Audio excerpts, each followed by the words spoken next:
Hello everyone, welcome to our YouTube channel. आपके अपने इसी यूट्यूब चैनल पर बहुत बहुत स्वागत है। प्यारे अभ्यर्थियों, आप सभी के लिए बहुत बड़ी अपडेट है।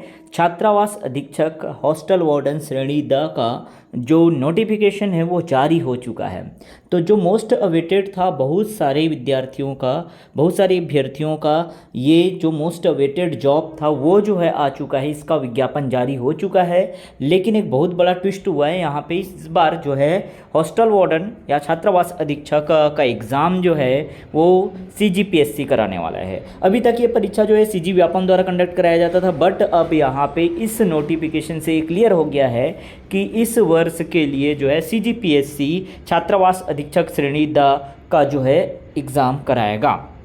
ठीक है, इसके संबंध में पूरी जानकारी देखते हैं। जैसे कौन कौन से इंपॉर्टेंट डेट है, अनिवार्य योग्यता क्या रहेगी, सिलेबस क्या रहेगा, कौन कौन अप्लाई कर सकता है, एज क्या रहेंगे, ये सब हम यहाँ पे इस वीडियो में देखने वाले। वीडियो को अंत तक जरूर देखिएगा और जिन्होंने अभी तक हमारे इस यूट्यूब चैनल को सब्सक्राइब नहीं किया है, सब्सक्राइब करके बेल आइकन जरूर प्रेस कर दीजिएगा।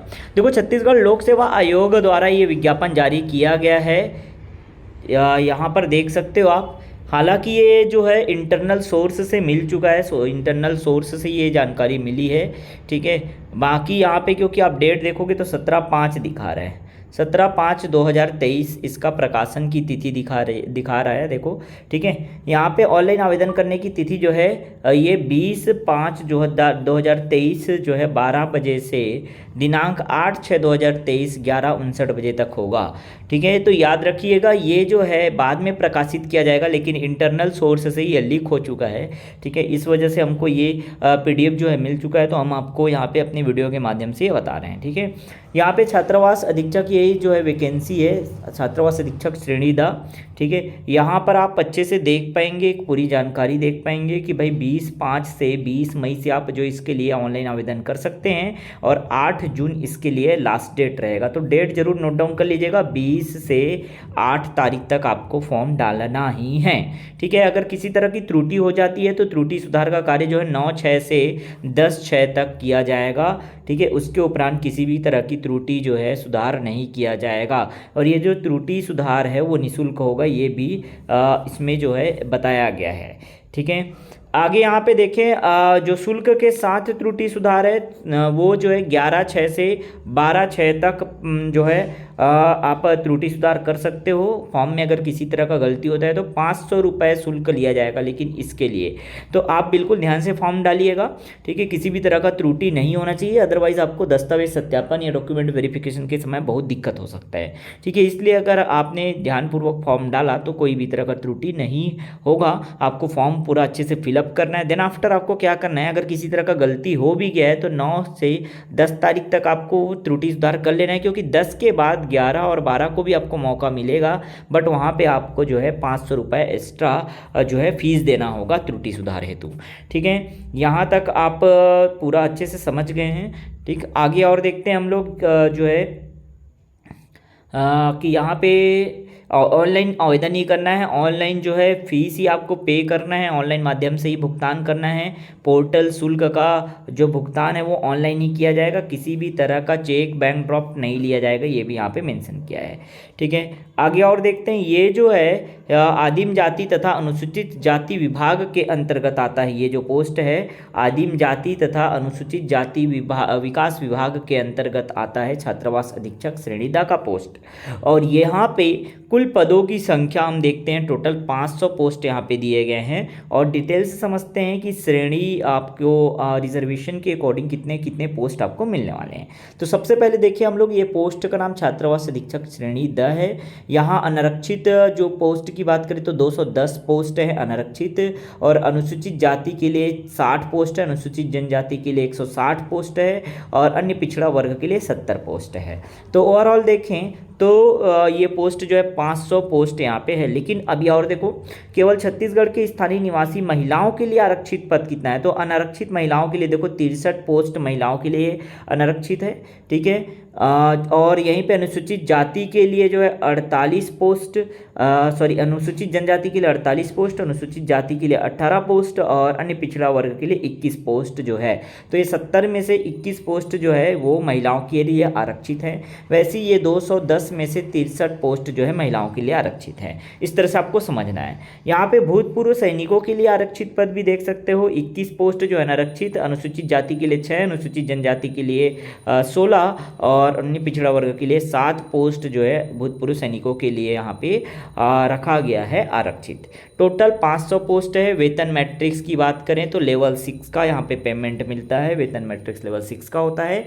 ठीक है, अब यहाँ पे आप देख सकते हो पूरा जानकारी, पूरा पोस्ट समझने के बाद आते हैं यहाँ पे, ठीक है, जहाँ पे आपको कुछ इंपॉर्टेंट चीज़ें दिखाई देंगी। सेवा श्रेणी जो है यहाँ पे देखो, जो काम का चीज़ है मैं वो बताते जा रहा हूँ आपको। ठीक है, ऑनलाइन आवेदन करने से पूर्व देखो नियमों का अवलोकन अच्छे से कर लें, बोल रहे हैं सुनिश्चित कर लें कि आप जो है अगर सम्मिलित हो रहे हैं तो पात्र हैं कि नहीं, क्योंकि अगर आपका परीक्षाफल घोषित हो गया और घोषित होने के बाद अगर आप इन एलिजिबल पाए जाते हैं, तब कोई भी जानकारी अगर गलत पाई जाती है तब जो है आपका जो है परिणाम जो है निरस्त किया जा सकेगा। सीधा सीधा यहाँ पे कह दिया, इसलिए आप अपनी पात्रता वगैरह सब देख लेना, एज वगैरह क्राइटेरिया सब चीज़ अगर आप फुलफिल करते हो तभी आपको फॉर्म डालना है, यूँ ही फॉर्म नहीं डाल देना है, अदरवाइज आपको एक दिन यहाँ से रिजेक्ट कर दिया जाएगा।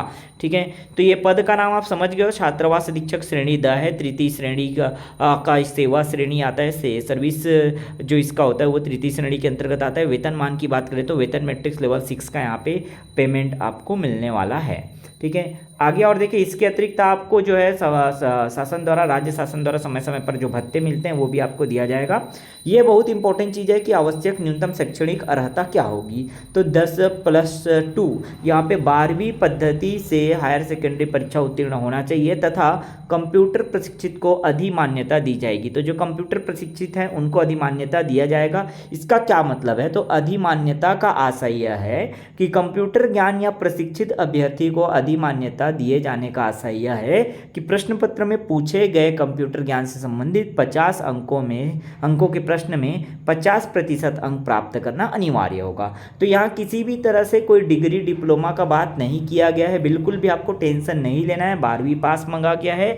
लेकिन ये अधिमान्यता का मतलब यहाँ पे क्लियर कट मेंशन किया गया है कि जो पेपर आपका होगा उसमें 50% कंप्यूटर का अंक आपको प्राप्त करना अनिवार्य है। ये परीक्षा अवधि जो है 3 वर्ष के लिए आपको नियुक्त किया जाएगा। पहले वर्ष जो है 70% स्टाइपेंड होगा, दूसरे वर्ष में आपको 80% और तीसरे वर्ष में 90% जो है आपको स्टाइपेंड दे होगा। यहाँ पे ये पूरी बातें बता दी गई है। ठीक है, आगे और देखें तो यहाँ पे आप देख सकते हैं आयु सीमा, आयु सीमा बहुत ज़रूरी है। ठीक है, आयु सीमा के लिए आप यहाँ पे देखिए ज़रा, आयु सीमा 1/1/2023 को 21 वर्ष से कम तथा 35 वर्ष से अधिक ना हो। क्लियर कट लिखा हुआ है कि 21 वर्ष से 35 वर्ष जो है आपकी आयु होनी चाहिए। ठीक है, यहाँ पे अगर आप छूट की बात करो तो छत्तीसगढ़ राज्य के स्थानीय निवासियों को अधिकतम आयु सीमा 35 में दी गई 5 वर्ष की छूट होगी, अर्थात 40 वर्ष छूट होगी। ठीक है, ये पूरी बातें यहाँ पे बता दी गई हैं। ठीक है, छत्तीसगढ़ राज्य के शिक्षित बेरोजगारों के हित को दृष्टिगत रखते हुए यहाँ पे ये बातें कही गई है कि 35 वर्ष में 5 वर्ष छूट दिया जाएगा। कि ये क्लियर हुआ। ठीक है, यहाँ तक आपको समझ आ गया, 5 वर्ष की छूट दी जाएगी। ठीक, और अन्य पिछड़ा वर्ग गैर क्रीमी लेयर का जो होकर राज्य का मूल निवासी तो उसे उच्चतर आयु में 5 वर्ष तक की छूट दी जाएगी। ये क्लियर कट यहाँ पे मेंशन कर दिया गया है। ठीक है, और यहाँ पे कोई इंपॉर्टेंट चीज़ यहाँ पे नहीं है, और बाकी भी आप देख सकते हो। अगर और कुछ श्रेणी के तहत आप छूट चाहते हो, जैसे भूतपूर्व सैनिक हो गए, ठीक है, या कोई वॉलंटियर होमगार्ड हो गए, ठीक है, यहाँ पे आप देख सकते हो। ठीक है, विधवा हो गए, परित्यक्ता तलाकशुदा महिलाओं के लिए भी यहाँ पे 5 वर्ष छूट दी जा रही है। ठीक है, ये सब यहाँ पे और भी छूट दिया गया है, वो आप देख सकते हो एज से रिलेटेड। ठीक है, आगे और देखते हैं इंपॉर्टेंट चीज़। तो यहाँ पे देख सकते हैं आप कि जो आपका शैक्षणिक अर्हता है, आयु की गणना जो है, अच्छा आयु की गणना की बात करें तो 1/1/2023 को आयु की गणना होगी। आयु की गणना 1/1/2023 को ही की जाएगी। ठीक है, और ये आप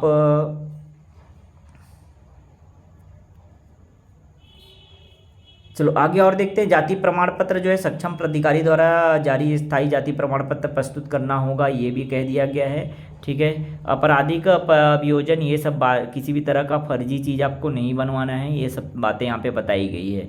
ठीक है, मेन पॉइंट पे और आते हैं कि भाई आखिर इसका सिलेबस क्या रहेगा। ये पीडीएफ तो हम आपको प्रोवाइड करा देंगे, आपको हमारे टेलीग्राम चैनल और व्हाट्सएप ग्रुप दोनों में मिल जाएगा। ठीक है, आप ज्वाइन कर लीजिएगा, वीडियो के डिस्क्रिप्शन में उसका लिंक आपको मिल जाएगा। ठीक है, और यहाँ पे चयन प्रक्रिया की बात कर लेते हैं। थोड़ा चयन प्रक्रिया यहाँ पे दिया हुआ है, अच्छे से उसको भी देख लेते हैं किस तरह से यहाँ पे चयन होना है। तो विज्ञापित पद पर चयन के लिए निर्धारित आवश्यक शैक्षणिक योग्यताएं न्यूनतम हैं और इन योग्यताओं के होने से ही उम्मीदवार परीक्षा साक्षात्कार हेतु बुलाए जाने के हकदार नहीं हो जाते। आयोग द्वारा अभ्यर्थी का चयन जो है निर्धारित न्यूनतम योग्यताओं या उच्च योग्यताओं या दोनों के आधार पर साक्षात्कार हेतु उम्मीदवारों की संख्या सीमित करते हुए आयोग द्वारा केवल साक्षात्कार या परीक्षा एवं साक्षात्कार के माध्यम से किया जाएगा। ये बातें यहाँ पे बताई गई है। ठीक है, यदि विज्ञापित पद हेतु प्राप्त आवेदन पत्रों की संख्या अधिक होती है तो निम्नानुसार चयन किया जाएगा। ठीक है, अगर आवेदन पत्र अधिक संख्या में प्राप्त हो जाते हैं, ठीक है, तो उम्मीदवार का चयन परीक्षा के माध्यम से किया जाएगा। ठीक है, सबसे पहली बात यहाँ पे बता दिया गया है। परीक्षा परियोजना परिशिष्ट 1 तथा पाठ्यक्रम परिशिष्ट 2 में प्रकाशित है, यहाँ पे आपको मिलेगा आगे। परीक्षा हेतु परीक्षा केंद्र की बात करें तो दुर्ग, भिलाई, जगदलपुर, रायपुर, अंबिकापुर, बिलासपुर, बैकुंठपुर, धमतरी, दंतेवाड़ा, जांजगीर चांपा, जसपुर, कबीरधाम, कांकेर, कोरबा, महासमुंद, रायगढ़, राजनांदगांव, बलरामपुर, सूरजपुर, मुंगेली, गरियाबंद, ये सारे के सारे जो जिले हैं वहाँ पर आपको यहाँ परीक्षा केंद्र दिया गया है। आवेदन पत्र होने की संख्या के आधार पर परीक्षा केंद्र घटाया एवं बढ़ाया जा सकता है। शुल्क की बात करें तो छत्तीसगढ़ राज्य के स्थानीय निवासी आवेदकों से कोई परीक्षा शुल्क नहीं लिया जाएगा, लेकिन पोर्टल शुल्क प्लस जीएसटी शुल्क देय होगा, ये भी लिख दिया है। ठीक है, बाकी त्रुटि अगर करते हो तो त्रुटि के बारे में मैंने बता दिया। त्रुटि सुधार के लिए भी आपको निश्चित समय के बाद अगर आप त्रुटि सुधार के लिए अप्लाई करते हो तो 500 रुपये का शुल्क आपको देना होगा। ये सब बातें यहाँ पर हो गई हैं। ठीक है, आगे और आते हैं। यहाँ पे कुछ और इम्पोर्टेंट चीज़ें जो है परीक्षा के संबंध में बताया है कि यदि परीक्षा लेने का निर्णय लिया जाता है तो आयोग द्वारा आयोजित परीक्षा प्रणाली में पुनर्गणना या पुनर्मूल्यांकन का प्रावधान नहीं है। किसी भी तरह का पुनर्गणना पुनर्मूल्यांकन आप नहीं कर सकते। ठीक है, ये चीज़ें यहाँ पे बता दी गई है। और डिटेल यहाँ पे देखते हैं ये परीक्षा योजना किस तरह से रहेगी। तो परीक्षा योजना जो है वस्तुनिष्ठ परीक्षा होगी। परीक्षा एक चरण में होगी जो कि वस्तुनिष्ठ प्रकार की होगी। क्लियर कट हो गया आपको कि आपको डाउट यहाँ पे लेना ही नहीं है कि क्या इसके लिए इंटरव्यू होगा, साक्षात्कार होगा। नहीं, ऑप्शन में दिया रहता है जरूर कि इंटरव्यू साक्षात्कार लिख दिया था जरूर, बट वो ऐसा नहीं होगा। वस्तुनिष्ठ प्रकार का होगा ये परीक्षा जो है वस्तुनिष्ठ परीक्षा होगी। 150 अंक के लिए 150 क्वेश्चन 150 अंक के लिए यहाँ पे होंगे। ठीक है, भाग 1 भाग 2 यहाँ पे दिया हुआ है। यहाँ पे भाग 1 प्रश्न पत्र में ऋणात्मक मूल्यांकन का प्रावधान होगा। प्रत्येक गलत उत्तर के लिए 1/3 अंक काटे जाएंगे। ध्यान रखिए 1/3 अंक यहाँ पे है भाई। ठीक है, 33.33% जो है आपका माइनस होगा। ठीक है, नेगेटिव मार्किंग 33.33 होगा। यहाँ पे क्लियर कट आप समझ जाइए। ठीक है, यहाँ पे असल में हुआ क्या है, क्लियर हुआ ना, ऐसा नहीं है। पहले 25% ही व्यापम में होता था, यहाँ पे आपको क्लियर कट मेंशन कर दिया गया है कि आपका जो है ऋणात्मक मूल्यांकन किया जाएगा और ऋणात्मक मूल्यांकन में आपके नंबर जो 1/3 जो है काटे जाएंगे। ठीक है, अब देखो यहाँ पे इसका पाठ्यक्रम दिया हुआ है परिशिष्ट 2 में पाठ्यक्रम, तो कंप्यूटर संबंधी सामान्य ज्ञान भाग 1 में दिया हुआ है।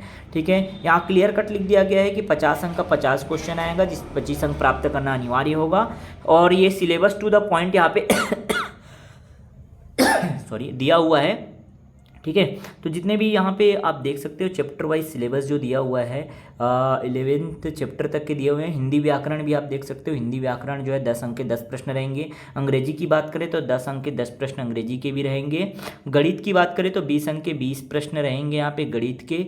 ठीक है, इसी प्रकार आप सामान्य ज्ञान देख सकते हो। सामान्य ज्ञान के 15 अंक के 15 क्वेश्चन आपको मिलने वाले हैं। ठीक है, समसामयिक घटनाक्रम, खेलकूद, देश विदेश 15 अंक के 15 क्वेश्चन। यहाँ पे भी राष्ट्रीय अंतर्राष्ट्रीय घटनाएं, खेल साहित्य के लिए और छत्तीसगढ़ की सामान्य जानकारी 20 अंक के लिए 20 प्रश्न। और यहाँ पे एक इम्पोर्टेंट चीज जोड़ दिया गया है बाल मनोविज्ञान को। बाल मनोविज्ञान जो है 10 अंक का 10 प्रश्न पूछा जाएगा, ये बहुत इंपॉर्टेंट है।